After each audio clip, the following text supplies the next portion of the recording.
Hello, and welcome back to Baby Elias's stories. We now return to Men at Arms by Terry Pratchett. Part 11. "Oh no," said Sergeant Colin. "He promised he wasn't going to touch it anymore. Look, he's had a whole bottle." "What is it? Bear huggers?" said Nobby. "Shouldn't think so.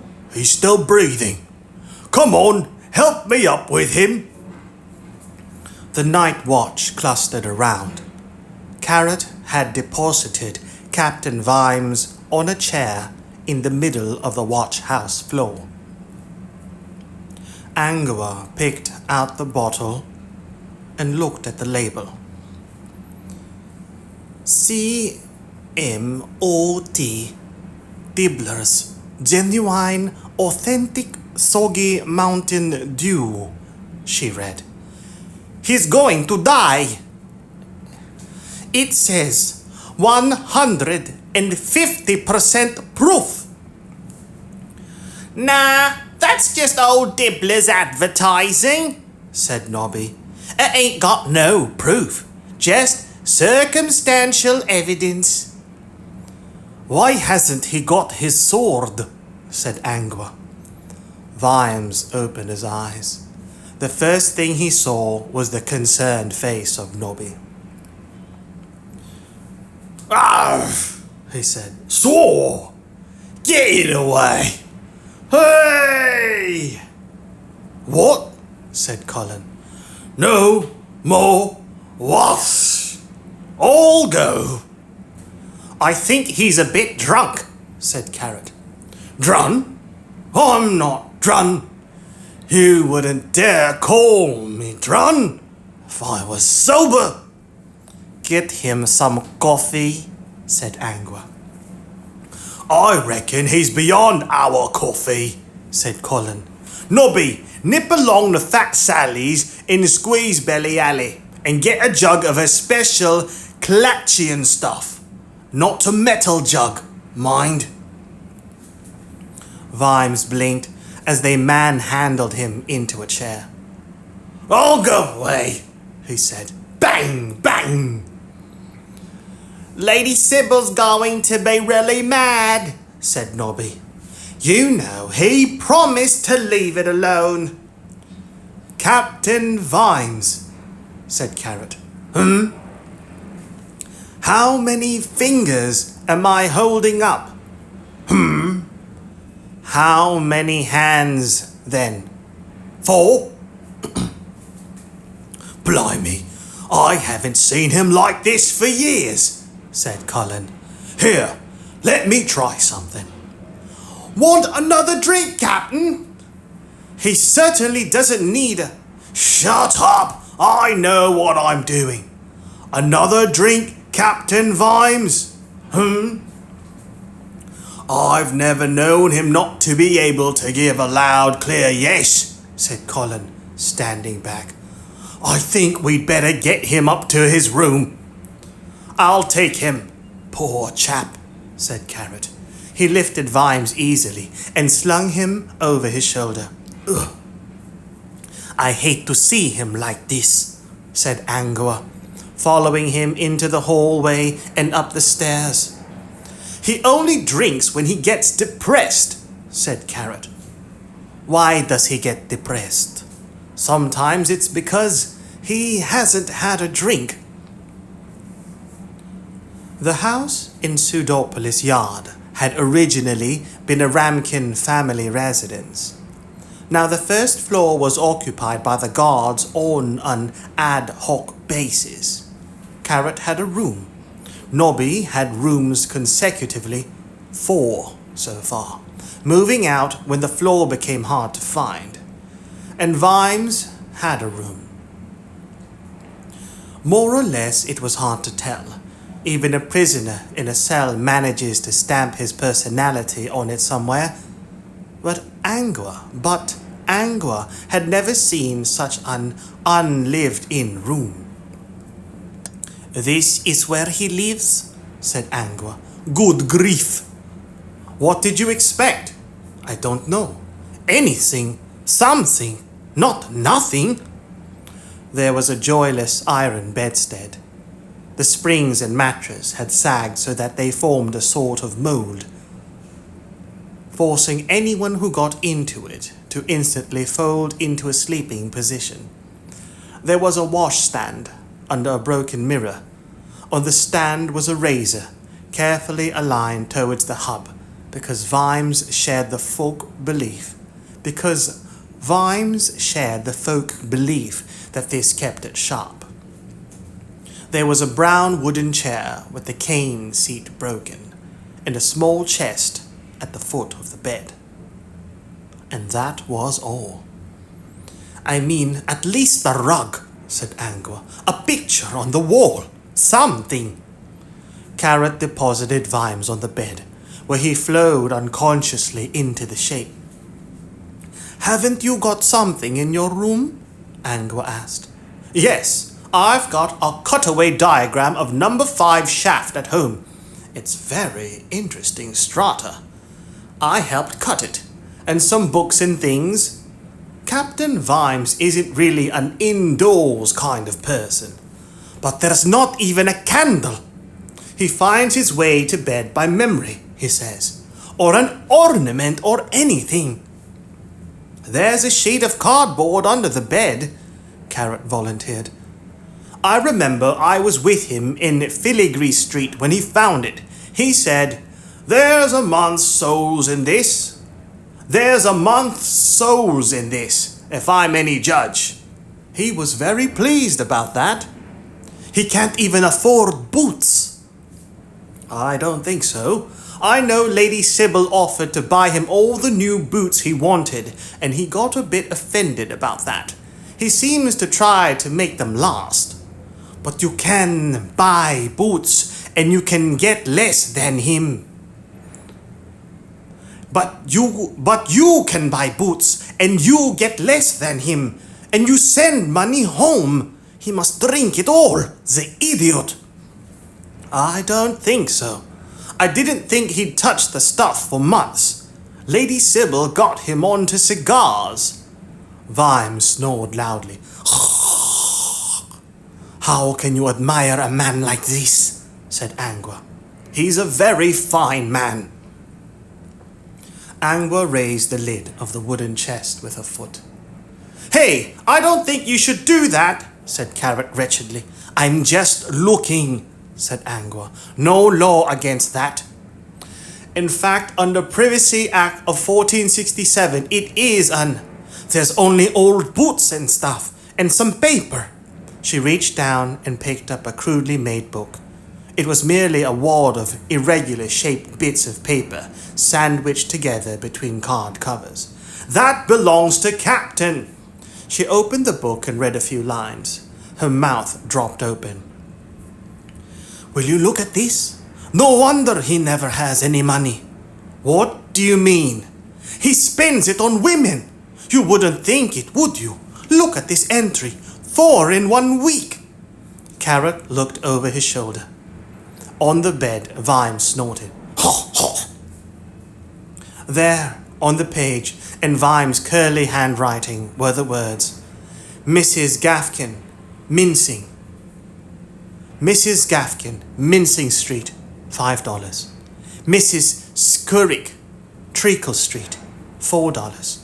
Mrs. Maroon, Wixon's Alley, $4. Annabelle Curry, Lovniks, $2. Annabelle Curry couldn't have been much good for only $2, said Angua. She was aware of a sudden drop in temperature. I shouldn't think so, said Carrot slowly. She's only 9 years old. One of his hands gripped her wrist tightly, and the other prized the book out of her fingers. Hey, let go! Sergeant! Shouted Carrot over his shoulder. Can you come up here for a moment? Can you come up here a moment? Angua tried to pull away. Carrot's arm was as immovable as an iron bar. There was a creak of Colin's foot on the stair, and the door swung open. He was holding a very small cup and a pair of tongs. "Nobby got the cough," he began, and stopped. "Sergeant," said Carrot, staring into Angua's face. "Lance-constable Angua wants to know about Mrs. Gaskin." "Old Lady Gaskin's widow? She lives in Mincin Street." "And Mrs. Scurrick?" "In Treacle Street. Takes in laundry now." Sergeant Colin looked from one to the other, trying to get a handle on the situation. "Mrs. Maroon?" "That's Sergeant Maroon's widow. She sells coal in." "How about Annabel Curry?" "She still goes to the Spiteful Sisters of Seven-Handed Sect Charity School, doesn't she?" Colin smiled nervously at Angua, still not sure of what was happening. "She's the daughter of Corporal Carrot, but of course he was before your time." Angua looked up at Carrot's face. His expression was unreadable. "They're the widows of coppers," she said. He nodded. "And one orphan." "It's a tough old life," said Colin. "No pensions for widows, see?" He looked from one to the other. "Is there something wrong?" he said. Carrot relaxed his grip, turned, slipped the book into the box and shut the lid. "No," he said. "Look, I'm sorry," Angua began. Carrot ignored her and nodded at the sergeant. "Give him the coffee." "But $14, that's nearly half his pay." Carrot picked up Vimes's limp arm and tried to prise his fist open. But even though Vimes was out cold, the fingers were locked. "I mean, half his pay." "I don't know what he's holding in here," said Carrot, ignoring her. "Maybe it's a clue." He took the coffee and hauled up Vimes by his collar. "You just drink this, Captain," he said, "and everything will look a lot clearer." Clatchian coffee has an even bigger, sobering effect than an unexpected brown envelope from the taxman. In fact, coffee enthusiasts take the precaution of getting thoroughly drunk before touching the stuff, because Clatchian coffee takes you back through sobriety and, if you're not careful, out the other side, where the mind of man should not go. The watch was generally of the opinion that Samuel Vimes was at least 2 drinks under par and needed a stiff double even to be sober. Even to be sober. "Careful, careful." Carrot let a few drops dribble between Vimes's lips. "Look, when I said," Angua began. "Forget it." Carrot didn't even look around. I said forget it." Vimes opened his eyes, took a look at the world and screamed. "Ah! Nobby!" "Yes, Sarge?" "Did you buy the Red Desert Special or the Curly Mountain Straight?" "Red Desert, Sarge, because..." "You could have said, better get me." He glanced at Vimes's grimace of horror. "Half a glass of Bear Huggers. We've sent him too far the other way." The glass was fetched and administered. Vimes unstiffened as it took effect. His palm uncurled. "Oh my gods," said Angua. "Have we got any bandages?" The sky was a little white circle, high above. "Where the hell are we, partner?" said Cuddy. "Cave." "No caves under Ankh-Morpork. It's on loam."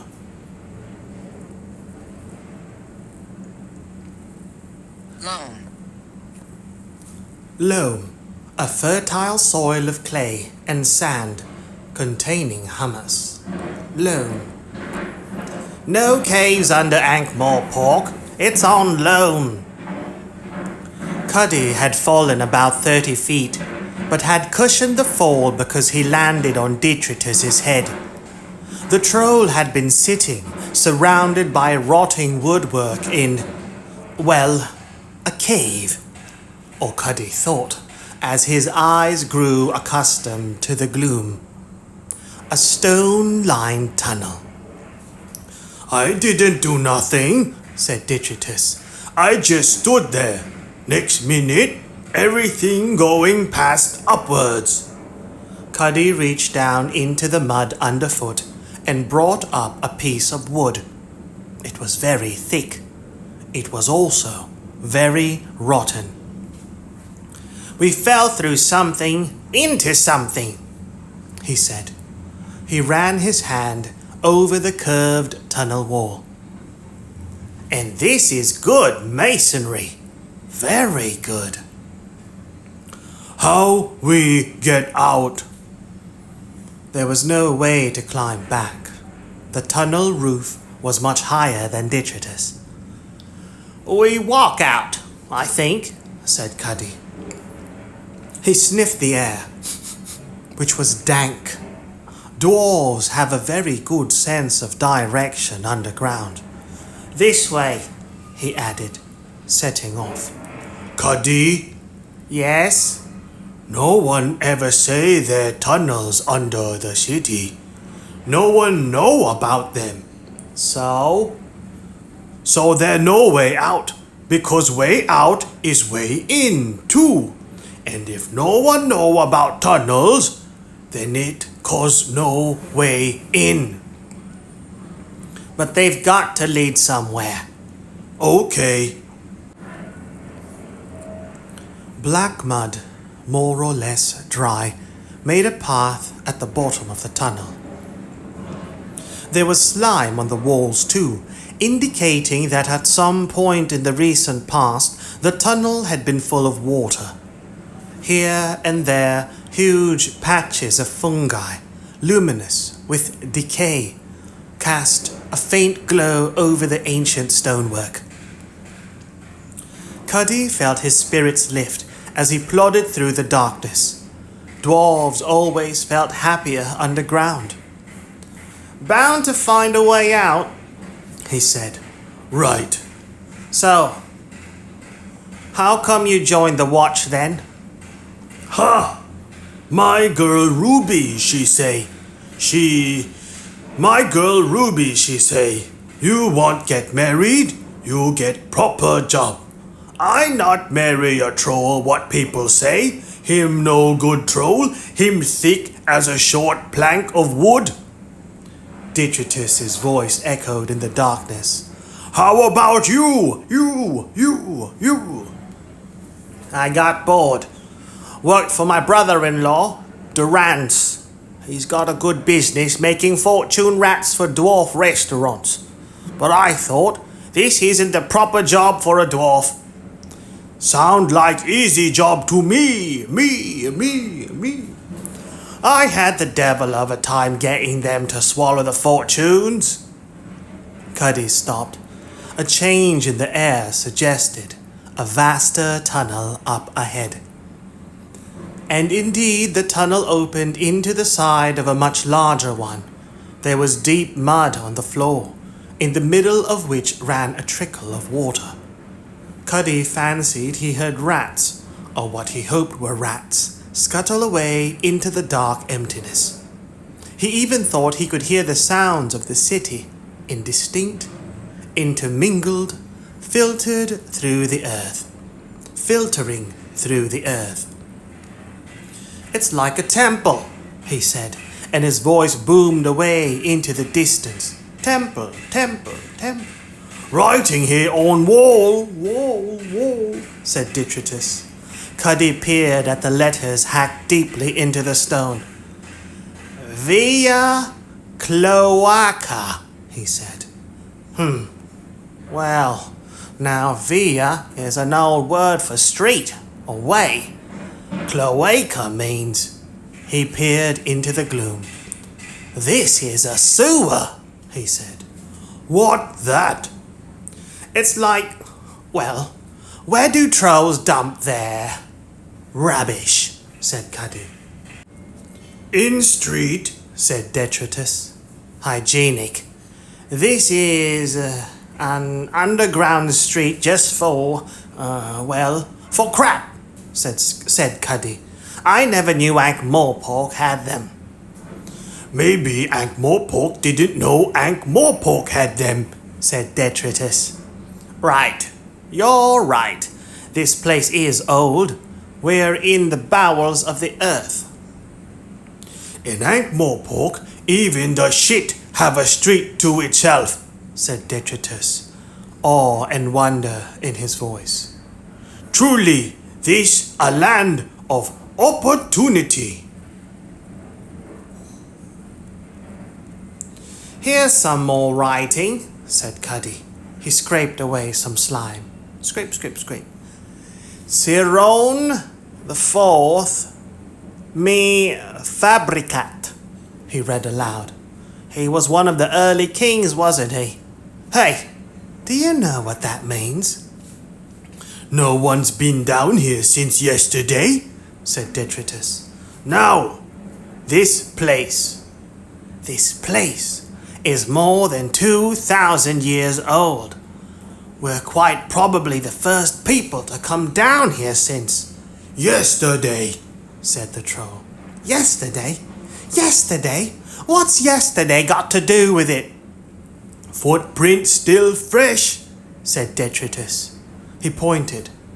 There were footprints in the mud. How long have you lived here? Said Cuddy, suddenly feeling very conspicuous in the middle of the tunnel.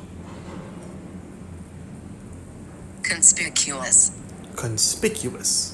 Conspicuous, standing out so as to be clearly visible, easily seen.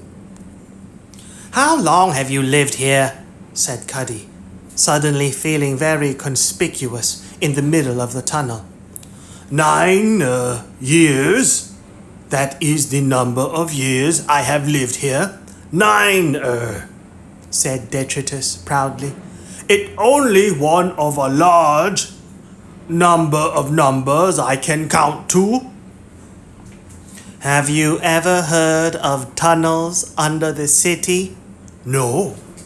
Someone knows about them, though. Yes. What shall we do? The answer was inevitable. They'd chased a man into the Pork Futures warehouse and nearly died. Then they'd ended up in the middle of a small war and nearly died. Now they were in a mysterious tunnel where there were fresh footprints. If Corporal Carrot or Sergeant Cullen said, "And what did you do then?" neither of them could face up to the thought of saying, "We came back." "The footprints go this way," said Cuddy, "and then they return. But the ones coming back aren't so deep as the ones going. You can say they're later ones because they're over the top of the other ones. So he was heavier going than he was coming back, yes?" "Blight," said Detritus. "So that means he lose weight?" "He was carrying something, and he left it up ahead somewhere." They stared at the darkness. "So we go and find what it was?" said Detritus. "I think so. How do you feel?" "Feel okay." Different species though they were, their minds had focused on a single image, involving a muzzle flash and a lead slug singing through the subterranean night. "He came back," said Cuddy. "Yes," said Detritus. They looked at the darkness again.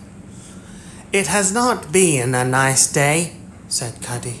"That the truth." "I'd just like to know something, in case... look, what happened in the pork store? You did all that maths, all that counting."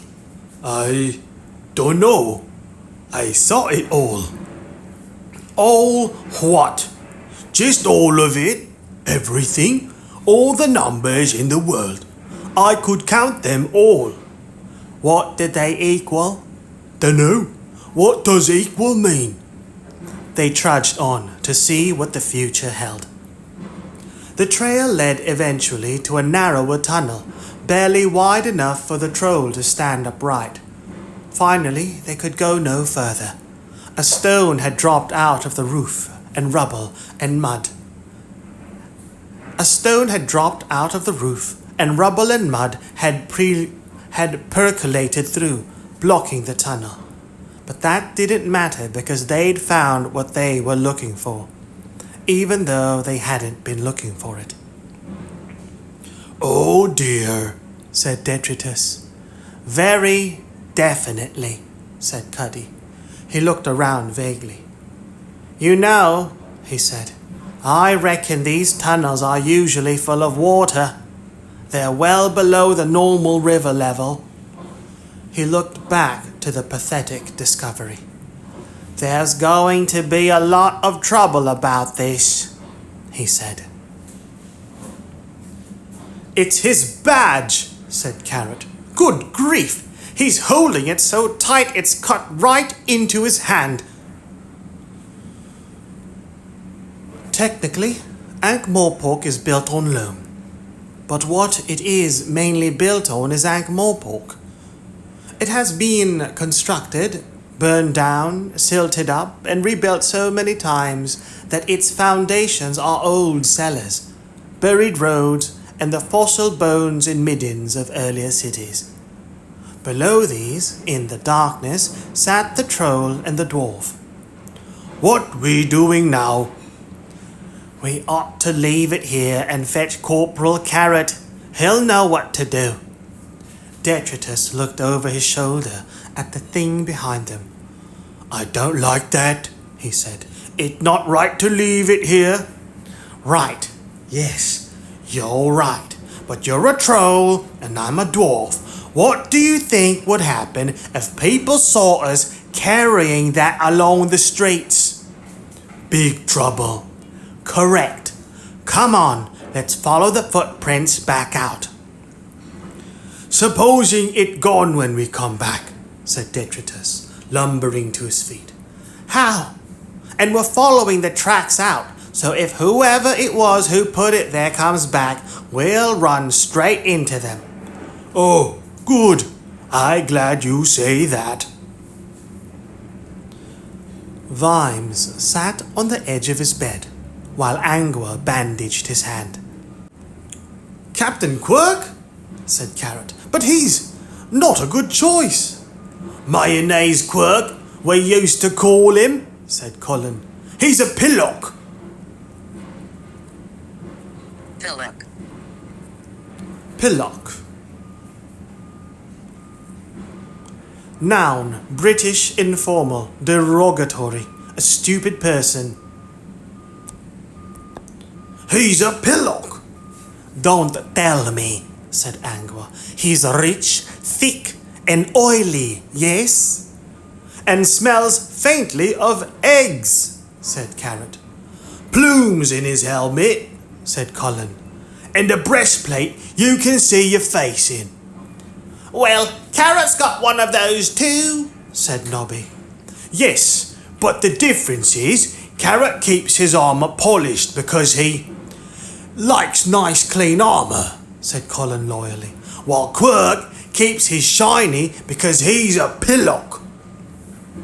"But he's wrapped up in the case," said Nobby. "I heard about it when I went out for the coffee. He's arrested Coalface the Troll. You know, Captain, the privy cleaner. Someone saw him near Rhyme Street just before the dwarf got killed." "But he's massive," said Carrot. "He couldn't have got through the door." "He's got a motive," said Nobby. "Yes?" "Yes, Hammerhawk was a dwarf." "That's not a motive." "It is for a troll. Anyway, if he didn't do that, he probably did something. There's plenty of evidence against him." "Like what?" said Angua. "He's a troll." "That's not evidence." "It is to Captain Quirk," said the sergeant. "He's bound to have done something," Nobby repeated. In this, he was echoing the patrician's view of crime and punishment. If there was a crime, there should be punishment. If the specific criminal should be involved in the punishment process, then this was a happy accident. But if not, then any criminal would do. And since everyone was undoubtedly guilty of something, the net result was that, in general terms, justice was done. He's a nasty piece of work, that coal face, said Colin. A right-hand troll for Chrysoprase. Yes, but he couldn't have killed Bjorn, said Carrot. And what about the beggar girl? Vimes sat looking at the floor. What do you think, Captain? Said Carrot. Vimes shrugged. Who cares? He said. Well, you care, said Carrot. You always care. We can't let even someone like... Listen to me, said Vimes in a small voice. Supposing we'd found who killed the dwarf, and the clown, or the girl. It wouldn't make any difference. It's all rotten anyway. What is, Captain? Said Colin. All of it. You might as well try and empty a well with a sieve. Let the assassins try to sort it out, or the thieves. He can try the rats next. Why not? We're not the people for this. We ought to have just stayed with ringing our bells and shouting, "All's well!" But all isn't well, Captain, said Carrot. So what? When has that ever mattered? Oh dear, said Angua under her breath. I think perhaps you gave him too much of that coffee. Vimes said, I'm retiring from the watch tomorrow. 25 years on the streets. Nobby started to grin nervously and stopped as the sergeant, without apparently shifting position, grabbed one of his arms and twisted it gently, but meaningfully, up his back. And what good's it all been? What good have I done? I've just worn out a lot of boots. There's no place in Ankh-Morpork for policemen. Who cares what's right or wrong? Assassins and thieves and trolls and dwarves might as well have a bloody king and have done with it. The rest of the night watch stood looking at their feet in mute embarrassment. Then Carrot said, It's better to light a candle than curse the darkness, Captain.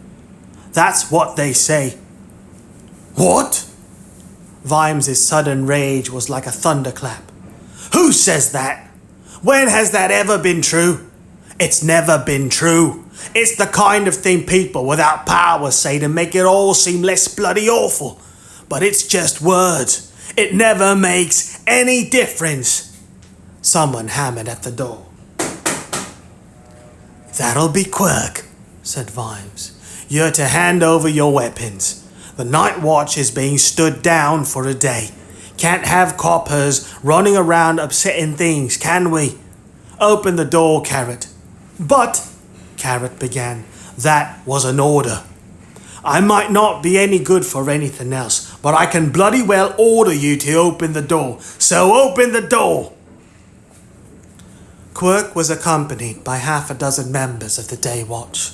They had crossbows, in deference to the fact that they were doing a mildly unpleasant job involving fellow officers.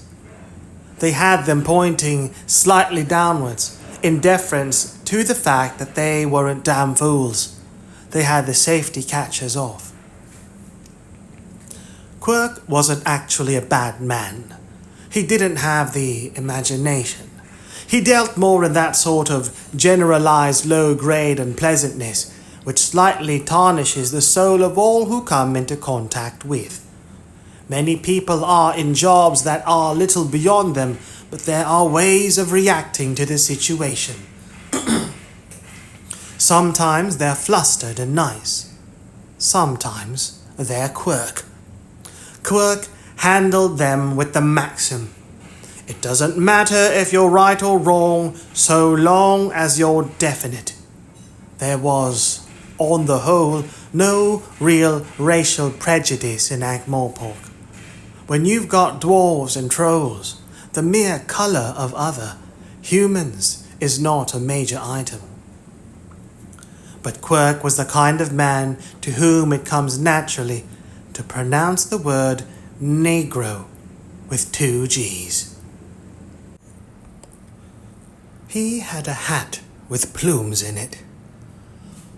Come in, said Vimes. It wasn't as if we were doing anything. Captain Vimes. It's all right. We know. Give him your weapons, people. That's an order, Carrot. 1 official issue sword, 1 pike or halberd, 1 nightstick or truncheon, 1 crossbow. That's right, isn't it, Sergeant Cullen? Yes, sir. Carrot hesitated only a moment. Oh, well, he said. My official sword is in the rack. What's that one in your belt? Carrot said nothing. However, he shifted position slightly. His biceps strained against the leather of his jerkin. Official sword, right, said Quirk. He turned. He was one of those people who would recoil from an assault on strength, but attack weakness without mercy. Where's the grit sucker? He said. And the rock? Ah, said Vimes. You are referring to those representative members of our fellow sapient races who have chosen to throw in their lots with the people of this city. I mean the dwarf and the troll, said Quirk. Haven't the faintest idea, said Vimes cheerfully. It seemed to Angua that he was drunk again, if people could get drunk on despair. We don't know, sir, said Cullen. Haven't seen him all day. Probably fighting up in Quarry Lane with the rest of them, said Quirk. You can't trust people of their type. You ought to know that. And it also seemed to Angua that although words like half-pint and grit-sucker were offensive, they were as terms of universal brotherhood compared to words like people of their type in the mouth of men like Quirk. Much to her shock, she found her gaze concentrating on the man's jugular vein. Fighting, said Carrot. Why? Quirk shrugged. Who knows? Let me think now, said Vimes. It could be something to do with a wrongful arrest. It could be something to do with some of the more restless dwarves just needing an excuse to have a go at the trolls. What do you think, Quirk? I don't think, Vimes. Good man. You're just the type the city needs. Vimes stood up. I'll be going then, he said. I'll see you all tomorrow, if there is one. The door slammed behind him.